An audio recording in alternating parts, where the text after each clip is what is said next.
Hello दोस्तों, आपका स्वागत है आपके अपने यूट्यूब चैनल एग्जाम पर स्टडी 0.00 पर। आज हम आपको इस वीडियो में BSc first year semester second physical chemistry के सेमेस्टर एग्जाम के मोस्ट क्वेश्चंस के बारे में बताएंगे। इस वीडियो में हम आपको unit number first and second के मोस्ट क्वेश्चंस के बारे में बताएंगे। इससे पहले की वीडियो में हम आपको unit number third, four and five के मोस्ट क्वेश्चंस के बारे में बता चुके थे। इस वीडियो में हम आपको 8-10 क्वेश्चन बताएंगे unit number first and second से, जिनमें से आपको सेमेस्टर एग्जाम में अवश्य देखने को मिल जाएगा। तो देखिए फर्स्ट क्वेश्चन क्या है कि ब्रेक समीकरण को व्युत्पन्न करो तथा क्रिस्टल संरचना के आधार पर क्रिस्टल संरचना के अध्ययन से इसके प्रयोगों की क्या करें, विवेचना करें। कि जो ब्रेक समीकरण है उसको क्या करना है, व्युत्पन्न करना है तथा क्रिस्टल संरचना के अध्ययन से इसके प्रयोगों की क्या करनी है, विवेचना करनी है। इसके प्रयोग की क्या कीजिए, विवेचना कीजिए। तो देखिए इस प्रकार हम इस समीकरण को क्या करते हैं, व्युत्पन्न करते हैं। देखिए मान हम एक क्रिस्टल की कल्पना करते हैं। किस कल्पना करते हैं, क्रिस्टल की। माना किसी क्रिस्टल के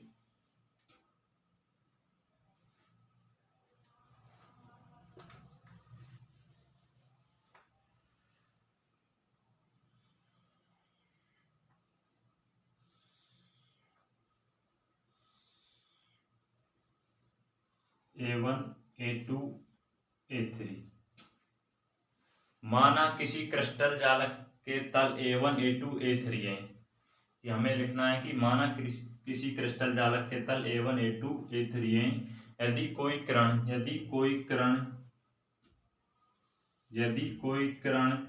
ए बी क्रिस्टल के जालक तल A1 से टकराकर BC दिशा में उत्सर्जित हो जाती है। कौन सी दिशा में उत्सर्जित हो जाती है, BC दिशा में। यदि कोई किरण AB क्रिस्टल के जालक तल A1 से टकराकर BC दिशा में क्या हो जाती है, उत्सर्जित हो जाती है। इन क्रिस्टल जालकों के मध्य की दूरी D मान ली जाए। क्या मान ली जाए, D। इस प्रकार लिखना है कि माना किसी क्रिस्टल के जालक तल A1 A2 तथा A3 है। यदि कोई किरण AB क्रिस्टल के जालक तल A1 से टकराकर BC दिशा में उत्सर्जित हो जाती है तथा एक अन्य किरण DE क्रिस्टल में प्रवेश कर और A2 तल से टकराकर EC दिशा में क्या हो जाती है, उत्सर्जित हो जाती है। EC दिशा में क्या हो जाती है, उत्सर्जित हो जाती है।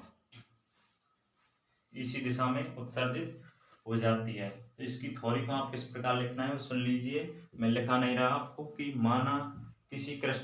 माना किसी क्रिस्टल के जालक तल A1 A2 A3 है। यदि कोई किरण AB क्रिस्टल के जालक तल A1 से टकराकर BC दिशा में उत्सर्जित हो जाती है तथा एक अन्य किरण DE क्रिस्टल में प्रवेश कर क्रिस्टल के जालक तल A2 से टकराकर EC दिशा में क्या हो जाती है, उत्सर्जित हो जाती है। अब उत्सर्जित किरण ABC और DEC तभी दिखाई देंगी जब संपोषी व्यतिकरण होगा। क्या होगा, संपोषी व्यतिकरण होगा। ABC और DEC तभी दिखाई देंगी जब क्या होगा, संपोषी व्यतिकरण होगा। ABC और DEC के मध्य पथांतर की गणना करने के लिए हम B से A3 तल पर एक लंब BG और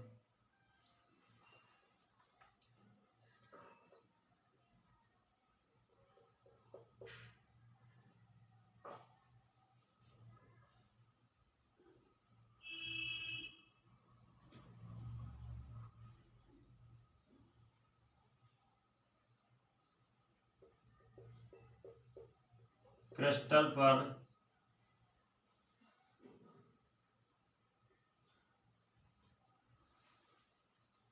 ABC और DEC के मध्य पथांतर की गणना करने के लिए B से A3 तल पर लंब BG, BF और EF डालते हैं। BF और EF डालते हैं। तो इस प्रकार हम आपको क्या लिखनी है, इसकी थ्योरी लिखनी है। तो थ्योरी दोबारा से सुनिए, एक बार और रिपीट कर देता हूँ।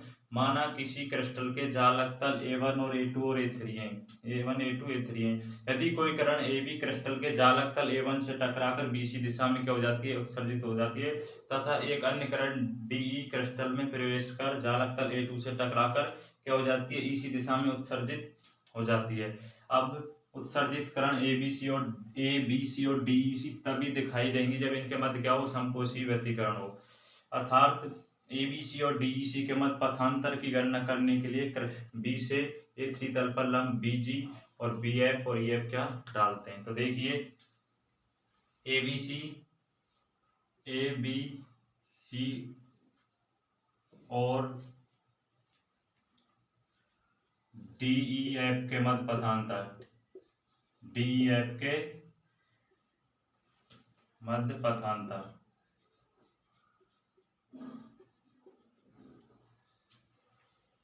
ए बी सी और डी ई एफ के मध्य पथांतर,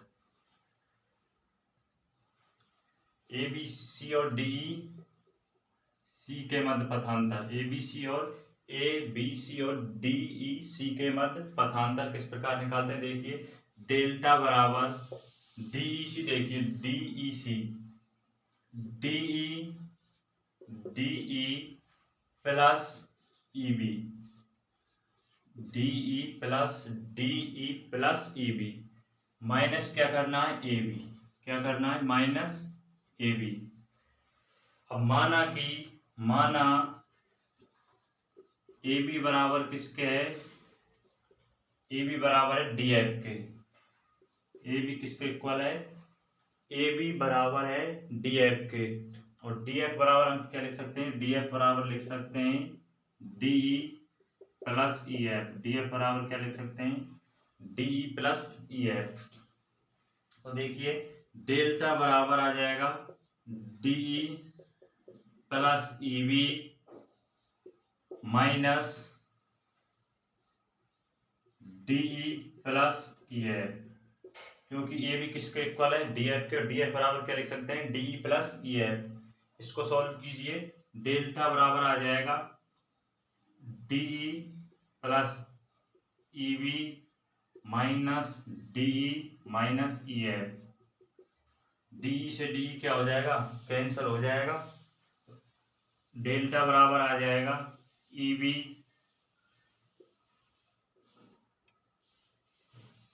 minus E F, E B minus E F. अब यदि माना कि ई बी को किसके इक्वल मान लिया जाए, ई बी को ई जी के इक्वल मान लिया जाए, ई बी को किसके इक्वल मान लिया जाए ई जी के, माना ये सब मानना पड़ेगा भैया आपको, माना ई बी बराबर किसके इक्वल है ई जी के, किसके इक्वल है, क्योंकि जिससे क्या निकल कर आ जाएगा ई का मान निकल कर आ जाएगा ना ई एफ एफ जी का। डेल्टा बराबर क्या लिखना है, ई बी को किसके इक्वल मानना है E G minus E F, minus E F. देख लेता हूँ वीडियो में दिख रहा है नहीं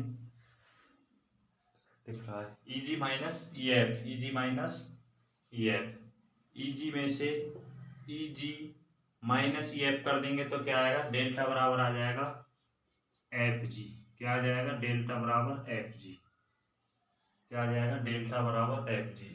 हमें क्या करना है ए बी सी और डी ई सी के मध्य पथांतर की गणना करनी है, तो डेल्टा बराबर लिख सकते हैं D E plus E B minus A B, माना ए बी किसको इक्वल है डी एफ के, डी एफ बराबर हम क्या लिख सकते हैं D E plus E F, क्या लिख सकते हैं D E plus E F. इस प्रकार इसको सॉल्व करेंगे और ई बी को किसके इक्वल मानना है ई जी के, तो क्या आएगा डेल्टा बराबर एफ जी।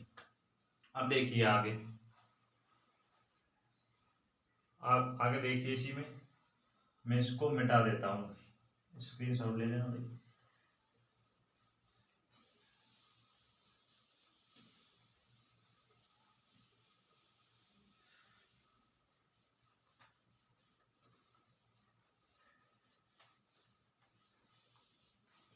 देखिए त्रिभुज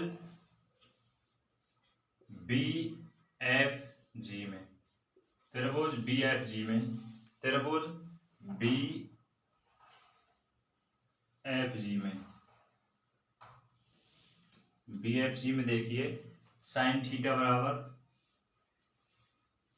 क्या होता है लंब बटे कर्ण, थीटा के सामने क्या हो जाएगा लंब F G, F G upon कर्ण क्या होगा बी जी, बी जी। तो हम इसको एफ जी बराबर आ जाएगा बी जी साइन थीटा, बी जी साइन थीटा। एफ जी बराबर बी जी का मान कितना हो जाएगा 2d। A1 A2 के मध्य कितनी दूरी है d और A1 A3 कुल हो जाएगी 2d। तो आ जाएगा 2d साइन थीटा। क्या आ जाएगा 2d sine theta. F G बराबर 2d साइन थीटा। समपोषी व्यतीकरण के लिए देख, चूंकि हमें निकालना है समपोषी व्यतीकरण के लिए, समपोषी व्यतीकरण के लिए डेल्टा बराबर क्या लिख सकते हैं एन लैम्बडा। तो एफ जी बराबर क्या लिख सकते हैं डेल्टा, डेल्टा बराबर 2d sine theta, 2d sine theta. और डेल्टा बराबर क्या लिख सकते हैं समपोषी व्यतीकरण के लिए एन लैम्बडा बराबर क्या आ जाएगा 2d sign theta. N lambda बराबर क्या आ जाएगा 2d साइन थीटा। ये क्या है ब्रेक समीकरण, क्या है ब्रेक समीकरण है। एन लैम्बडा बराबर 2d साइन थीटा। यहाँ से अगर d का मान निकालना हो तो इस प्रकार लिख देंगे N lambda upon 2 sine theta, N lambda upon 2 sine theta. इस प्रकार आप ब्रेक समीकरण को व्युत्पन्न कर सकते हैं, उसकी संरचना बना सकते हैं। और इसकी थ्योरी को बस लिख लेना भाई कि माना किसी क्रिस्टल के जालक तल A1 A2 और A3 है। यदि कोई किरण AB क्रिस्टल के जालक तल A1 से टकराकर BC दिशा में उत्सर्जित हो जाती है तथा एक अन्य किरण DE क्रिस्टल में प्रवेश कर A2 से टकराकर EC दिशा में क्या हो जाती है उत्सर्जित हो जाती है। अब उत्सर्जित किरण ABC और DEC के मध्य पथांतर की गणना करने के लिए इस एक बी से क्या डालते हैं लंब A3 पर, BG और BF और EF क्या डालते हैं लंब डालते हैं। इस प्रकार आप क्या कर सकते हैं ब्रेक समीकरण को व्युत्पन्न कर सकते हैं। देखिए नेक्स्ट क्वेश्चन। अब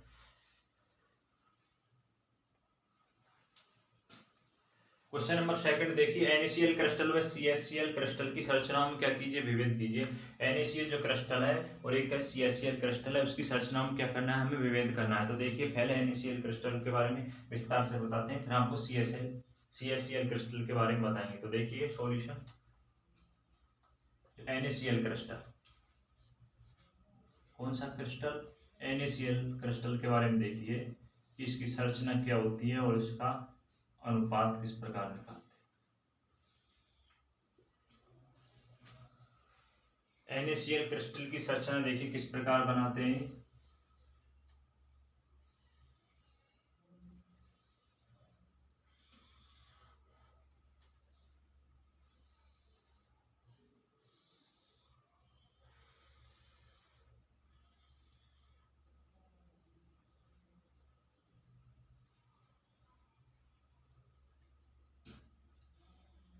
इस टाइप से आप NaCl क्रिस्टल क्या बना सकते हैं संरचना बना सकते हैं।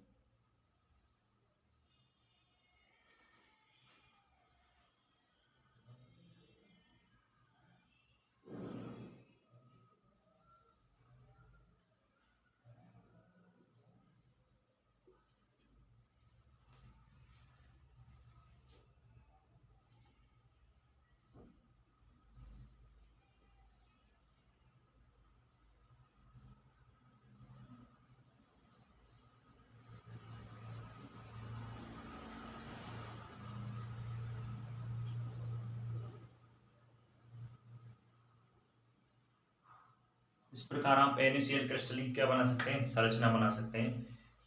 दोबारा देखिए किस प्रकार NaCl क्रिस्टल की संरचना बनानी है आपको।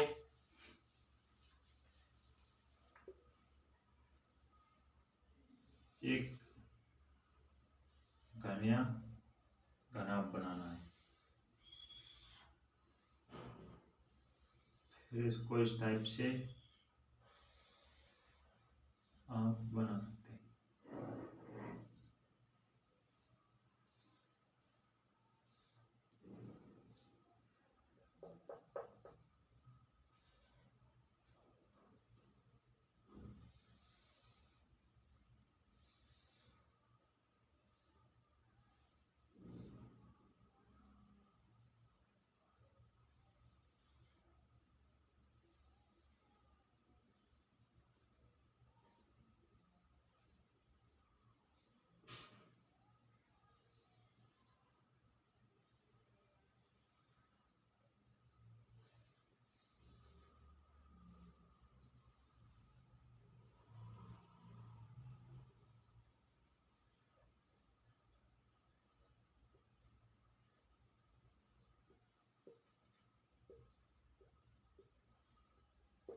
ये क्या है, NaCl जो क्रिस्टल है उसकी संरचना है। इसकी संरचना है NaCl क्रिस्टल की संरचना है।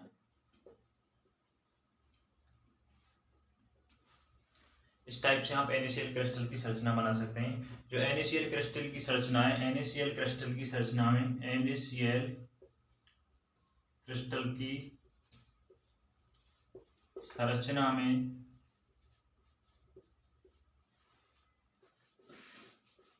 NaCl क्रिस्टल की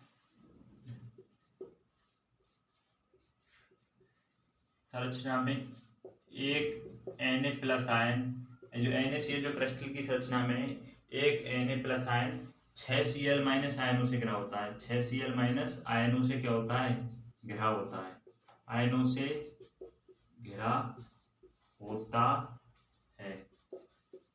इसलिए इसकी संरचना कैसी होती है, अष्टफलकीय होती है। कैसी होती है, अष्टफलकीय होती है। कैसी होती है इसकी संरचना, अष्टफलकीय होती है। NaCl क्रिस्टल की संरचना में एक Na+ आयन 6Cl- आयनों से घिरा होता है। इसलिए इसकी संरचना कैसी होती है, अष्टफलकीय होती है। जब NaCl क्रिस्टल पर X किरणों को डाला जाता है, X किरणों को डाला जाता है, X किरणों को डाला जाता है तो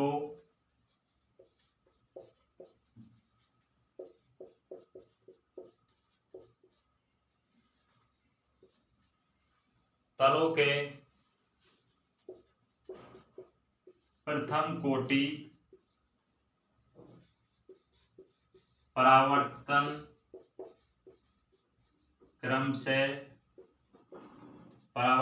क्रम से जब NaCl क्रिस्टल पर X किरणों को डाला जाता है तो D100, 110, 111 तलों के प्रथम कोटि परावर्तन क्रम से 5.9, 8.4 और 5.2 होंगे, 5.2 होंगे। अब इसका क्या निकालना है, यदि इनका अनुपात निकालते हैं तो देखिए इस प्रकार 1/sin 5.9 अनुपात 1/sin 8.4 अनुपात 1/sin 5.2, 5.2। इनको सॉल्व करेंगे तो अनुपात निकल कर आएगा। मैं डायरेक्ट लिख देता हूँ, 1:0.704 अनुपात 1.156, 1.156। ये NaCl क्रिस्टल की संरचना में क्या होता है, D100, 110 और 111 तलों के क्या होता है, अनुपात का मान होता है। ये जो अनुपात निकल कर आता है वो फलक केंद्र के क्या होता है, फलक केंद्रीय के क्या होता है, समरूप होता है। इसलिए NaCl क्रिस्टल की संरचना को फलक केंद्रीय संरचना भी कहा जाता है। यह अनुपात किसके समान होता है, NaCl फलक केंद्रीय जालक के क्या होता है, समरूप होता है। इसलिए इसकी संरचना को फलक केंद्रीय भी कहा जाता है। तो NaCl क्रिस्टल क्या बनानी है, आपको संरचना बनानी है। फिर क्या लिखना है कि NaCl क्रिस्टल की जो संरचना है उसमें एक Na+ आयन 6Cl- आयनों से क्या होता है, घिरा होता है। इसलिए इसकी संरचना कैसी होती है, अष्टफलकीय होती है। जब NaCl क्रिस्टल पर X किरणों को क्या जाता है, डाला जाता है तो D100, 110, 111 तलों के प्रथम कोटि परावर्तन क्रम से 5.9, 8.4 और 5.2 होंगे। तो इनका अनुपात इस प्रकार आप क्या कर सकते हैं, निकाल सकते हैं। ये अनुपात किसके समानुपाती होता है, फलक केंद्रीय जालक के समानुपाती होता है। इसलिए इसकी संरचना को फलक केंद्रीय संरचना भी कहा जाता है। अब देखिए आपको CSL क्रिस्टल की संरचना किस प्रकार बनानी है और उसमें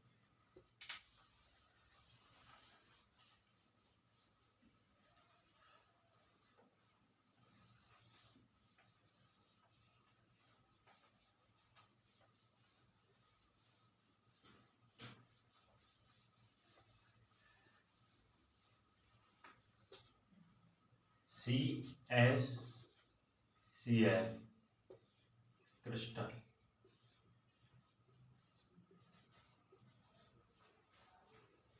इसकी संरचना देखिए किस प्रकार बनाते हैं।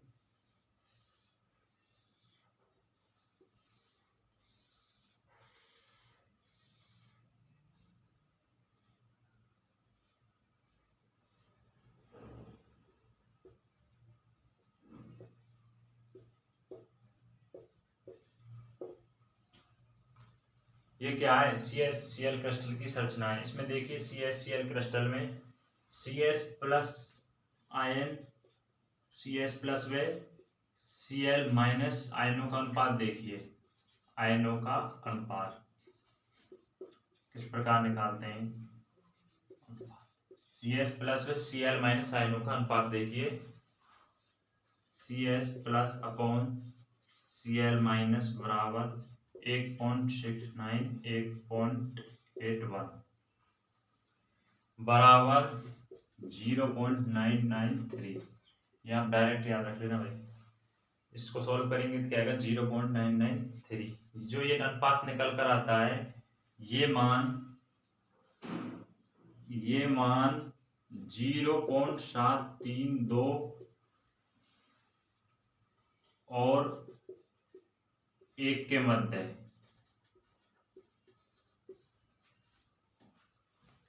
ये अनुमान जो निकल कर आता है 0.73 और 1 के मध्य है। अतः इस क्रिस्टल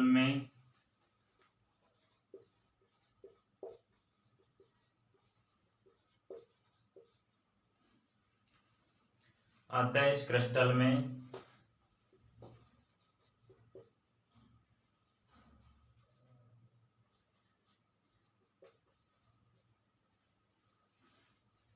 प्रवेश करने वाले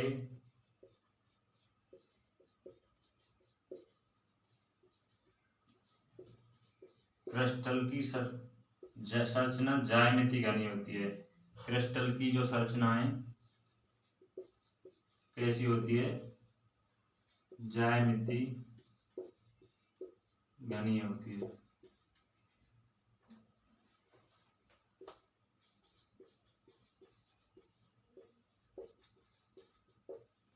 अतः इस त्रिज्या अनुपात, ये मान 0.73 और 1 के मध्य है। अतः इस त्रिज्या अनुपात रखने वाले क्रिस्टल में यहाँ और आ जाएगा, इस त्रिज्या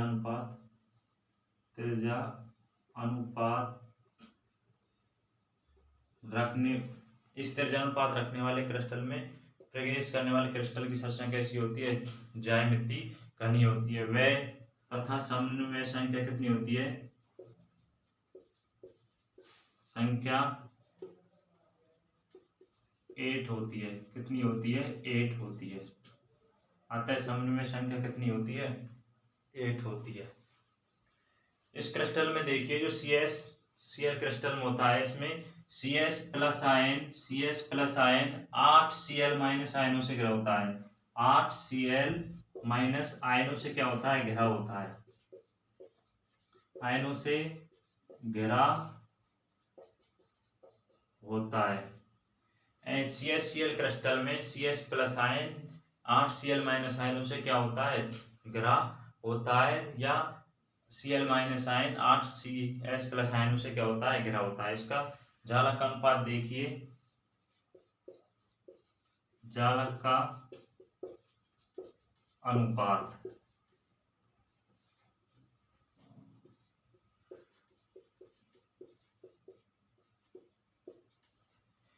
1:1.414 अनुपात 0.574। इस प्रकार आप CaCl क्रिस्टल की संरचना और उसकी गणना कर सकते हैं। इस प्रकार आप NaCl क्रिस्टल और CaCl क्रिस्टल दोनों में क्या कर सकते हैं, विभेद करना है। अगर क्वेश्चन आए तो इसको दोनों को आपसे डिटेल से लिखना है। और अगर आपसे पूछ ले कि KCl क्रिस्टल व CaCl क्रिस्टल की संरचनाओं में विभेद कीजिए, तो NaCl क्रिस्टल की संरचना और KCl क्रिस्टल की संरचना क्या होंगी, सेम होगी, बल्कि उनके लिए अनुपात का मान जरूर डिफरेंट आएगा, वो आप देख लेना। देखिए नेक्स्ट क्वेश्चन,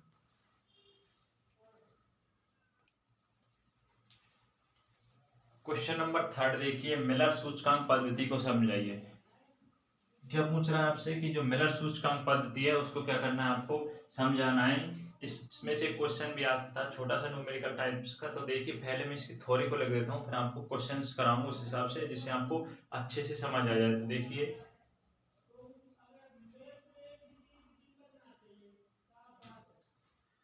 माना कि इस पद्धति के अनुसार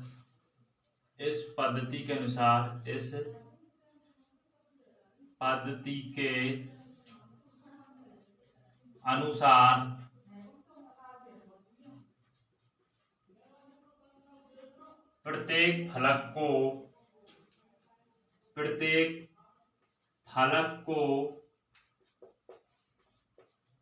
3 पूर्णांकों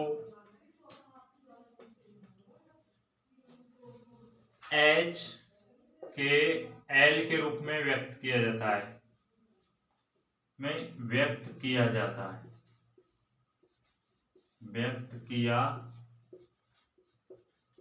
जाता है। इस पद्धति के अनुसार प्रत्येक फलक को 3 पूर्णांकों h के l के रूप में व्यक्त किया जाता है। किसी तल के मिलर सूचकांक प्राप्त करने के लिए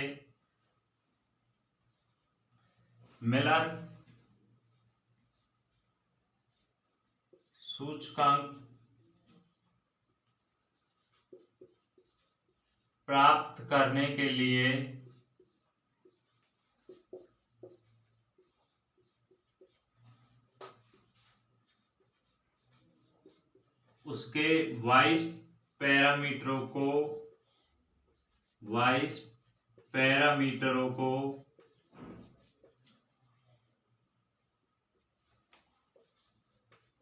व्युत्क्रम में बदला जाता है। किस में बदला जाता है? व्युत्क्रम में।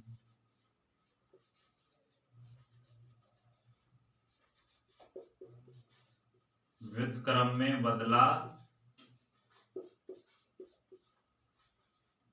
जाता है। किसी तल के मिलर सूचकांक प्राप्त करने के लिए उसके वाइस पैरामीटरों को व्युत्क्रम में बदला जाता है। फिर ऐसी छोटी से छोटी संख्या से गुणा किया जाता है। छोटी से छोटी संख्या से गुणा किया जाता है कि तीनों अंक क्या हो जाएं? पूर्णांक हो जाएं। तीनों अंक पूर्णांक हो जाएं।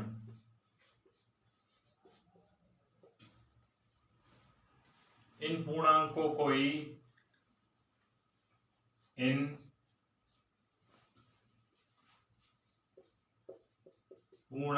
को ही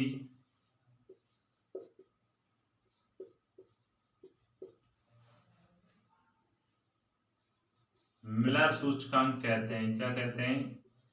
मिलर सूचकांक कहते हैं।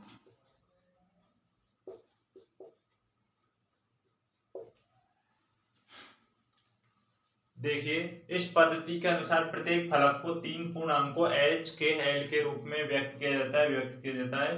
किसी तल के मिलर सूचकांक प्राप्त करने के लिए उसके वाइस पैरामीटरों को किस में बदला जाता है? व्युत्क्रम में बदला जाता है। फिर एक ऐसी छोटी से छोटी संख्या से गुणा किया जाता है कि तीनों अंक क्या हो जाएं? पूर्णांक हो जाएं। इन पूर्णांकों को ही मिलर सूचकांक कहते हैं। एग्जाम्पल देखिए, इससे किस टाइप का क्वेश्चन आता है।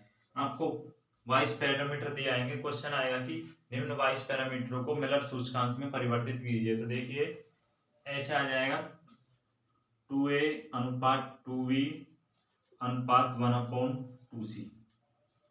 यह आ जाएगा वाइस पैरामीटर के रूप में। इसको हमें किस में बदलना है? मिलर सूचकांक में बदलना है। तो मिलर सूचकांक में बदलने के लिए सबसे पहले क्या करना है? उसके वाइस पैरामीटर को क्या करना है? व्युत्क्रम में बदलना है। किस में बदलना है? उसके वाइस पैरामीटरों को व्युत्क्रम में बदलना है। तो देखिए सबसे पहले क्या लिखना है? इसके वाइस पैरामीटर को लिख लेते हैं एक बार। वाइस पैरामीटरों को किस प्रकार लिखना है? 2:2:1/2। अब इनका क्या करना है? व्युत्क्रम करना है। तो इनको लिख देंगे 1/2 अनुपात 1/2 और 1/2 का व्युत्क्रम हो जाएगा 2। इस प्रकार हम इनका क्या कर देंगे? व्युत्क्रम कर देंगे। व्युत्क्रम में बदला जाता है। फिर ऐसी छोटी से छोटी संख्या से गुणा किया जाता है कि तीनों अंक क्या हो जाएं? पूर्णांक हो जाएं। अब यदि इसको ऐसी छोटी से छोटी संख्या 2 से गुणा कर दिया जाए पूर्णांक 2 से गुणा कर दिया जाए तो देखिए 1/2 इंटू 2 अनुपात 1/2 इंटू 2 अनुपात 2 इंटू 2 2 इंटू 2 1/2 इंटू 2 से क्या कर दिया जाए, गुणा कर दिया जाए तो 2 से 2 क्या हो जाएगा कैंसल, 2 से क्या हो जाएगा कैंसल, तो मिलर सूचकांक निकल कर आएगा, मिलर सूचकांक आएगा 1/1 में इस प्रकार निकल कर आएगा 1/1/4। इस प्रकार आप 22 पैरामीटर को किस में कर सकते हैं, मिलर सूचकांक में परिवर्तन कर सकते हैं। एक और देखिए, एक एग्जांपल और 2a अनुपात b अनुपात c। पहले इसके 22 पैरामीटर को लिख लेते हैं अनुपात के रूप में, तो देखिए 2 अनुपात 1 अनुपात 1। फिर क्या करना है, इनका व्युत्क्रम करना है, तो 2 का 1/2 और 1 का 1 ही होगा और इसका भी 1 हो जाएगा। फिर क्या करना है, ऐसी छोटी से छोटी पूर्णांक संख्या से क्या करना है, छोटी से छोटी संख्या से गुणा करना है, जिससे कि तीनों क्या हो जाए, पूर्णांक हो जाए। अब यदि इन तीनों को 2 से गुणा कर दिया जाए तो देखिए 2 से क्या हो जाएगा कैंसल, तो आ जाएगा 1 2 2। इस प्रकार आप क्या कर सकते हैं, मिलर सूचकांक प्राप्त कर सकते हैं। ये कौन सी पद्धति हुई, मिलर सूचकांक पद्धति हुई। एक पद्धति और है, इससे पहले उसको देख लेना, आप देखना चाहें तो 22 पैरामीटर पद्धति। इस प्रकार आप 22 पैरामीटरों को मिलर सूचकांक में आसानी से परिवर्तित कर सकते हैं। नेक्स्ट क्वेश्चन देखिए,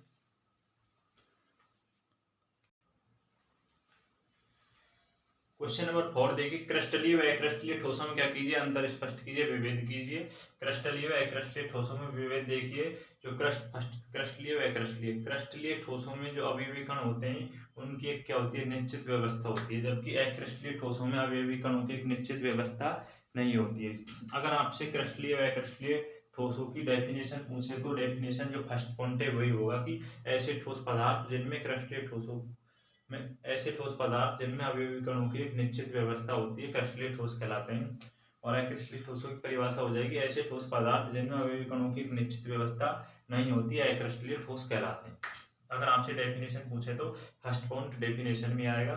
सेकंड विभेद देखिए, गलनांक तीक्ष्ण व निश्चित होता है। जो क्रिस्टलीय ठोसों का जो गलनांक है वह तीक्ष्ण में कैसा होता है, निश्चित होता है, जबकि अक्रिस्टलीय ठोसों का गलनांक तीक्ष्ण व निश्चित नहीं होता है। शीतलन वक्र ऐसा तत्व होता है, जो क्रिस्टलीय ठोसा को जो शीतलन वक्र है वो कैसा होता है, ऐसा तत्व होता है, जबकि अक्रिस्टलीय ठोसों का शीतलन वक्र सतत होता है। और देखिए डिफरेंस, क्रिस्टलीय ठोस कैसे होते हैं, विषमदैशिक होते हैं, जबकि अक्रिस्टलीय ठोस कैसे होते हैं, समदैशिक होते हैं। क्रिस्टलीय ठोस कैसे होते हैं, विषमदैशिक, और अक्रिस्टलीय ठोस कैसे होते हैं, समदैशिक होते हैं। इस प्रकार आप क्रिस्टलीय व अक्रिस्टलीय ठोसों में क्या कर सकते हैं, विभेद कर सकते हैं। नेक्स्ट क्वेश्चन देखिए, मैं इनको पहले इस वजह से लिख देता हूँ जिससे वीडियो थोड़ी लेंथी ना हो।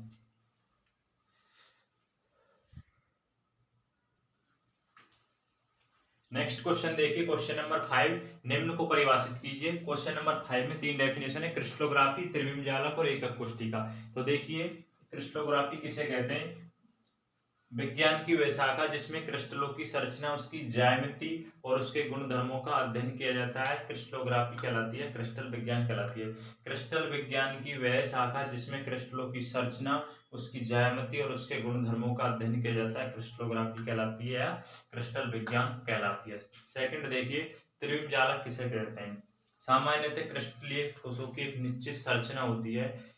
इन क्रिस्टलीय ठोसों में परमाणु, अणु और आयनों को बिंदु द्वारा प्रदर्शित करते हैं। परमाणु, अणु और आयनों को किसके द्वारा प्रदर्शित करते हैं, बिंदु द्वारा प्रदर्शित करते हैं। ये बिंदु एक निश्चित ज्यामितीय संरचना बनाते हैं, जिसे क्या कहते हैं, जालक कहते हैं। और इन बिंदुओं की त्रिविम व्यवस्था क्या कहलाती है, त्रिविम जालक कहलाती है। किसकी डेफिनेशन हुई, त्रिविम जालक की। नेक्स्ट है एकक कोष्ठिका की, उसकी और बताएंगे।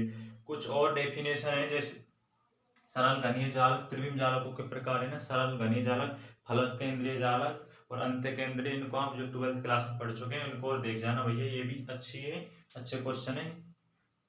नेक्स्ट देखिए, त्रिविम जालक की डेफिनेशन।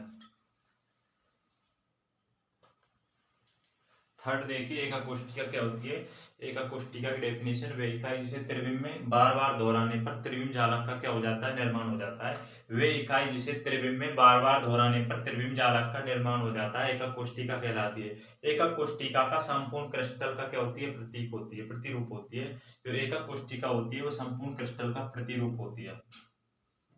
किसी त्रिविम जालक में जब सभी कणों को रेखाओं द्वारा जोड़ा जाता है तो संपूर्ण संरचना को छोटी छोटी त्रिविम इकाइयों में बांटा जाता है। इन छोटी छोटी इकाइयों को क्या कहते हैं, एकक कोष्ठिका कहते हैं। एकक कोष्ठिका कहते हैं। एकक कोष्ठिका की क्या हुई डेफिनेशन हुई इस प्रकार। क्वेश्चन नंबर 5 में हमने आपको 3 डेफिनेशन बताई, एक क्रिस्टलोग्राफी, एक त्रिविम जालक और एकक कोष्ठिका। एक यूनिट नंबर फर्स्ट के क्वेश्चन थे 1 से लेकर 5 तक। यूनिट नंबर फर्स्ट के क्वेश्चन से 5 क्वेश्चंस को अच्छे से याद कर लेना भाई। नेक्स्ट क्वेश्चन देखिए, अब हम आपको यूनिट नंबर सेकंड के क्वेश्चंस कराएंगे।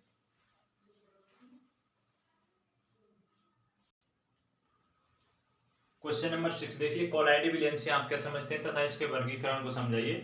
कोलाइडी विलयन क्या होता है तथा इसके वर्गीकरण को समझाइए। तो देखिए, पदार्थ की एक अवस्था है जो पदार्थ के कणों के आकार पर निर्भर करती है। जो कोलाइडी होती है, विलयन होता है, तो पदार्थ की एक अवस्था है जो पदार्थ के कणों के आकार पर क्या करती है, निर्भर करती है। कोलाइड अवस्था में पदार्थ के कणों का आकार 1 नैनोमीटर से 100 नैनोमीटर के मध्य होता है। कोलाइड जो अवस्था है उसमें पदार्थ के जो कणों का आकार है वे 1 नैनोमीटर से 100 नैनोमीटर तक के क्या होता है, मध्य होता है। अतः इस आकार के कण क्या कहलाते हैं, कोलाइडी कण कहलाते हैं।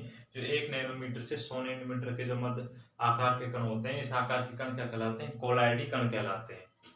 तथा ऐसा विलयन जिसमें ये कोलाइड कण उपस्थित रहते हैं कोलाइडी विलयन कहलाते हैं। तथा ये पूरा तंत्र कोलाइडी तंत्र कहलाता है। अगर आपसे कोलाइडी विलयन की परिभाषा पूछे तो आपको इस प्रकार लिखनी है कि पदार्थ की एक अवस्था है जो पदार्थ के कणों के आकार पर क्या करती है, निर्भर करती है। कोलाइडी अवस्था में पदार्थ के कणों का आकार 1 नैनोमीटर से 100 नैनोमीटर के मध्य होता है। अतः इस आकार के कण कोलाइडी कण कहलाते हैं। तथा ऐसा विलयन जिसमें कोलाइडी कण उपस्थित होते हैं रहते हैं कोलाइडी विलयन कहलाते हैं। तथा ये पूरा तंत्र कोलाइडी तंत्र कहलाता है। अब इसके प्रकारों को देखिए।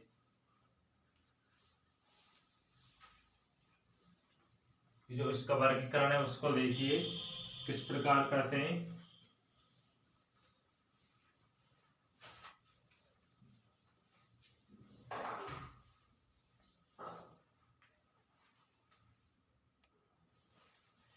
तो कोलाइडी विलयन होता है, इस तंत्र के 2 भाग होते हैं, परिक्षेपित प्रावस्था, परिक्षेपण माध्यम। तो देखिए, परिक्षेपित प्रावस्था वे प्रावस्था जो विलयन में सूक्ष्म कणों के रूप में रहती है, वह प्रावस्था जो विलयन में सूक्ष्म कणों के रूप में रहती है परिक्षेपित प्रावस्था कहलाती है। और देखिए सेकंड, परिक्षेपण माध्यम किसे कहते हैं, कोलाइडी विलयन का वह भाग जिनमें परिक्षेपित प्रावस्था उपस्थित रहती है परिक्षेपण माध्यम कहलाती है। विलायकों की क्या होती है, समान होती है। इस प्रकार कोलाइडी विलयन को हम वर्गीकृत कर सकते हैं परिक्षेपित प्रावस्था, परिक्षेपण माध्यम। इस तंत्र के 2 भाग हैं। फर्स्ट देखिए, वे प्रावस्था जो विलयन में सूक्ष्म कणों के रूप में रहती है उसे परिक्षेपित प्रावस्था कहलाती है। सेकंड है परिक्षेपण माध्यम। कोलाइडी विलयन का वो भाग जिनमें परिक्षेपित प्रावस्था उपस्थित रहती है कि ये प्रावस्था तो अवश्य होनी चाहिए, परिक्षेपण माध्यम कहलाती है। ये विलायकों की क्या होती है, विलायकों के समान होती है। क्वेश्चन नंबर 6 केवल कंप्लीट हुआ। नेक्स्ट क्वेश्चन देखिए, क्वेश्चन नंबर 7। नेक्स्ट क्वेश्चन देखिए, क्वेश्चन नंबर 7, द्रव विस्नेही व द्रव विरोधी कोलाइडों में क्या कीजिए, विभेद कीजिए, अंतर स्पष्ट कीजिए। कि द्रव विरोधी व द्रव विस्नेही कोलाइडों में अंतर स्पष्ट कीजिए। तो देखिए इसमें डिफरेंस देखिए। फर्स्ट देखिए, परिक्षेपित प्रावस्था व परिक्षेपण माध्यम को सीधे मिलाकर आसानी से नहीं बनाया जा सकता। जो परिक्षेपित प्रावस्था है, परिक्षेपण जो माध्यम है उसको सीधे आसानी से मिलाकर नहीं बनाया जा सकता। इन्हें केवल विशिष्ट विधियों द्वारा बनाया जा सकता है द्रव विरोधी कोलाइड में। और द्रव स्नेही में देखिए, परिक्षेपित प्रावस्था में परिक्षेपण माध्यम को सीधे मिलाकर क्या किया जा सकता है, बनाया जा सकता है, और बल्कि इसमें नहीं बनाया जा सकता। सेकंड पॉइंट देखिए, इनमें कणों का माध्यम के प्रति विरोध होता है। क्या होता है, कणों का माध्यम के प्रति विरोध होता है, जबकि इसमें कणों का माध्यम के प्रति क्या होता है, स्नेह होता है। थर्ड डिफरेंस देखिए, अनुत्क्रमणीय होते हैं और ये उत्क्रमणीय होते हैं। फोर्थ देखिए, कोलाइडी अस्थायी होते हैं। ये कोलाइड होते हैं जो द्रव विरोधी क्या होते हैं, अस्थायी होते हैं। और ये क्या होते हैं, द्रव स्नेही कोलाइड स्थायी होते हैं। Example copper, gold, starch and protein. इस प्रकार हमने आपको इस वीडियो में क्वेश्चन नंबर 7 क्वेश्चंस कराए unit number first and second के, और इससे पहले की जो वीडियो है उसमें यूनिट नंबर 3 एंड 4 5 के क्वेश्चंस करा चुके हैं। दोनों वीडियो को अच्छे से देख लेना, आपकी 5 यूनिट क्या हो जाएंगी, कंप्लीट हो जाएंगी। अगर वीडियो अच्छी लगे तो लाइक करें और चैनल को सब्सक्राइब कीजिए। Thank you.